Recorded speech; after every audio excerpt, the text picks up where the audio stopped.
My Lecturer, My Husband by Glitisius versi novel. Jangan lupa subscribe, like, dan bunyikan loncengnya ya, biar admin semangat buat ngepost episode selanjutnya. Silahkan menikmati. Percayalah, kemarin malam pada akhirnya gue memilih untuk tidur lebih awal. Gue lebih baik menonton film itu sendiri daripada harus menonton itu sama Pak Arya. Jantung gue bisa bekerja 4 kali lipat nanti. Seperti biasa, Senin pagi gue berangkat sama Pak Arya, karena dia yang ngajar gue di jam pertama. Gak ada yang spesial emang. Hari yang gue jalani datar-datar aja, kecuali saat bangun tidur, gue terkadang menemukan tubuh gue berada di dalam pelukannya. Entah siapa yang meluk duluan pada malam hari. Saat jam istirahat, Kara mengajak gue untuk makan bersama di kantin. Karena uang jajan gue yang masih ditahan, gue pun mencoba menolak. Dompet aku ketinggalan, kata gue gak enak ke Kara. Terus apa gunanya ada aku? Ayo, ajak Kara sambil menggandeng tangan gue untuk menuju ke kantin. Gue sedikit lega karena sikap Kara yang gak berubah. Berarti kemarin gue berhasil menghindar.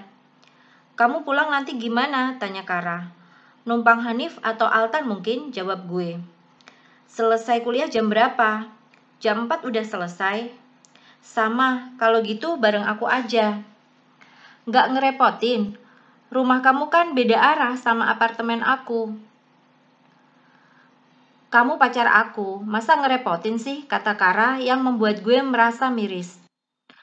Oh ya, ada kafe baru buka di deket sini. Mau mampir nggak? Temanya di sana biru. Kamu suka warna biru kan? Tanya Kara. Gue sebenarnya hari ini ada rencana mau masak di rumah sebelum suami gue pulang.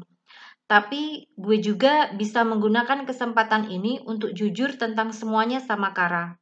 Jadi gue mengangguk, mengiyakan ajakannya. Baru aja Kara ingin memesan makanan, gue menerima chat dari Pak Arya untuk datang ke ruangannya. Kara, ya, tanya Kara sambil membolak-balik daftar menu yang ada di tangannya. Aku harus pergi nemuin dosen. Maaf, kayaknya aku nggak bisa makan bareng kamu, kata gue dengan gak enak. Gue melihat perubahan di raut wajah Kara, tapi nggak lama dia kembali menunjukkan senyuman dan menenangkan. Hati-hati, kata Kara. Baru aja gue melangkah menjauh, Kara menahan lengan gue dan membawa gue ke salah satu pedagang kantin. Dia mengambil satu buah roti dan juga susu, lalu memberikannya ke gue. Kamu nggak bawa dompet kan? Jangan sampai nggak makan, kata Kara. Rasanya gue pengen nangis sekarang, karena Kara nggak pernah berubah dan masih begitu pengertian dan perhatian. Bahkan di saat gue mulai mengurangi intensitas komunikasi kami. Makasih Kara, aku duluan, ucap gue sambil melambaikan tangan. See you Git, kata Kara sambil membalas lambaian tangan. Gue akhirnya ke ruangan Pak Arya untuk menemui dia sesuai dengan permintaannya. Kalau dulu gue bertingkah dengan formal, sekarang nggak terlalu. Gue langsung mengambil tempat duduk di depan Pak Arya. Pak Arya mengeluarkan 2 kotak makan dan dia menyuruh gue untuk makan. Saat kami larut dalam keheningan karena sedang makan, Pak Arya tiba-tiba membuka topik pembicaraan. Lusa saya ada tugas luar kota, kata Pak Arya yang membuat kunyahan gue berhenti. Kalau dulu gue akan berjingkrak senang karena dosen paling killer nggak masuk, sekarang terasa berbeda. Gue malah nggak ingin dia nggak masuk. Sampai kapan? Tanya gue mencoba terlihat sewajar mungkin. Gue rasa seorang istri wajar jika menanyakan hal ini kepada suaminya. Mungkin seminggu, kata Pak Arya. Mas, kenapa nggak bilang dari kemarin-kemarin? Setahu gue, dosen kampus gue pasti udah diberitahu akan tugas luar minimal 2 minggu sebelumnya. Apa perlu? Tanya Pak Arya yang membuat gue ngerasa miris. Dia sebenarnya menganggap gue istri apa enggak sih? Dompet kamu akan saya kembalikan besok. Saya akan ngasih uang cash. Kunci mobil juga saya tinggal. Jadi kalau kamu mau bawa silahkan, kata Pak Arya. Saya udah kenyang. Terima kasih untuk makanannya, kata gue sambil menaruh sendok yang gue pakai dan meninggalkan ruangan Pak Arya. Gue nggak tahu kenapa gue ngerasa kecewa karena dia nggak ngasih tahu gue tentang hal ini lebih awal. Gue ngerasa nggak dianggap. Gue sampai lupa untuk membahas minta izin kalau sore ini gue mau pergi. Karena percakapan tidak mengenakan tadi. Perut gue yang masih terasa lapar pun meronta, sehingga gue membuka bungkusan roti yang Kara berikan dan memakannya. Pada akhirnya gue memilih untuk mengirim pesan ke Pak Arya. Om, saya akan pulang telat, mau pergi sama teman. Sampai jam kuliah berakhir pun, Pak Arya sama sekali nggak membalas pesan gue. Mengabaikan Pak Arya yang nggak membalas pesan gue memutuskan untuk tetap pergi sama Kara. Dari kejauhan, gue melihat Kara melambaikan tangannya yang membuat senyuman gue mengembang. Kara selalu kayak gitu dan gak pernah berubah. Udah lama, tanya gue yang dijawab gelengan sama Kara. Kara tiba-tiba memeluk gue yang membuat gue kaget karena kondisinya ini masih di parkiran kampus. Kara gak biasanya menunjukkan skinship bareng gue selain pegangan di tempat umum. Berbeda dengan Kelvin dan Rara. Gue melepaskan pelukan karena ngerasa nggak enak walaupun cuma sebentar, tapi kan tetap aja. Kamu bawa mobil lama kamu? Tanya gue dengan sedikit heran. Karena setahu gue, Kara baru aja dibelikan mobil baru.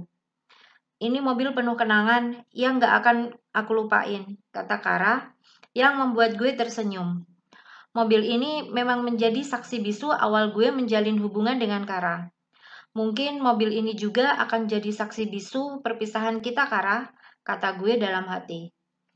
Kara membukakan pintu mobil untuk gue dan mempersilahkan gue masuk. Banyak orang yang bertanya kenapa gue begitu beruntung bisa mendapatkan Kara yang emang sangat baik hati. Kara juga menjadi inceran utama adik tingkat di fakultasnya. Tapi dia nggak pernah berpaling sekalipun. Hal itu yang membuat gue merasa lebih bersalah lagi. Di perjalanan, Kara memutar lagu-lagu Coldplay yang biasanya selalu menemani kami kalau kencan dulu. Hal itu membuat gue merasa semakin galau. Kara benar kalau kafe yang kami datangi mengusung tema warna biru, warna kesukaan gue. Dari dekorasi, seragam karyawan, bahkan menunya menggunakan warna biru yang mendominasi.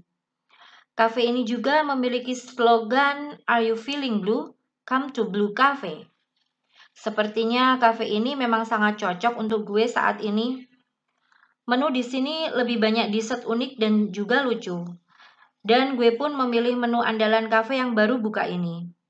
Setelah menghabiskan waktu untuk makan dan juga mengobrol, gue memutuskan untuk membicarakan semuanya. Kara, ada yang mau aku omongin. Apa? Sebenarnya, aku sama Pak Arya, gimana kelanjutan skripsinya? Masih direvisi terus sama beliau? Masih, tapi bukan itu yang mau aku bahas. Sabar, pasti semua terlewati kok. Sidang kamu bulan depan kan? Sering-sering aja konsul, serius. Itu pasti yang akan membantu kamu nanti. Dan gue pun diem sebentar. Aku sama kayak kamu. Pembimbingku juga rewel sama penelitianku, tapi kita kan gak boleh nyerah bukan? Kata Kara dengan senyumannya. Maafin aku yang gak selalu bisa untuk dukung kamu di saat kamu sulit, kata gue dengan penuh penyesalan. So do I, Git. Maafin aku karena aku gak selalu ada untuk kamu. Keberadaan kamu di samping aku udah lebih dari cukup untuk aku. Kara, kenapa kamu baik banget? Gimana caranya aku ngasih tahu kamu tanpa ngelukain kamu? Gue bener-bener mau nangis sekarang. Gue mengatur alarm lebih pagi dari biasanya di hari keberangkatan Pak Arya. Gue menyiapkan sarapan, kopi, pakaian untuk pergi dan memastikan segala keperluannya sudah lengkap dan tidak ada yang tertinggal. 2 hari ini nggak ada percakapan yang berarti di antara kami. Kami hanya seperti orang asing yang kebetulan menempati rumah dan kamar yang sama. Pak Arya keluar dari dalam kamar setelah membersihkan diri dan sudah siap untuk berangkat. Gue menganjurkan dia untuk sarapan terlebih dahulu dan langsung dia turuti. Gue memutuskan untuk membersihkan diri selama Pak Arya sarapan. Gue keluar dari dalam kamar dan melihat Pak Arya telah selesai dengan sarapannya dan bahkan sudah mencuci piring yang digunakannya. Dia mengambil jaket dan kopernya sebelum menghampiri gue. Mau oleh-oleh apa? Tanya dia yang gue jawab dengan gelengan. Gue gak menginginkan sesuatu saat ini karena suasana hati gue lagi mendung, seperti cuaca di luar sana. Saya berangkat, kata Pak Arya yang gue jawab dengan anggukan. Seperti inikah proses pamit sepasang suami istri? Batin gue miris. Hati-hati, kata gue dengan sedikit tercekat. Gue gak bisa mengontrol emosi gue dengan baik. Pak Arya berbalik dan menaruh jaketnya di atas koper sebelum menghampiri dan memeluk gue. Baik-baik di sini selama saya pergi, kata Pak Arya yang gue jawab dengan anggukan. Dan Pak Arya pergi meninggalkan gue setelah memeluk gue yang masih dilanda kegudahan hati. Sampai bertemu di episode ke-12 ya. Jangan lupa subscribe, like, dan bunyikan loncengnya. Terima kasih.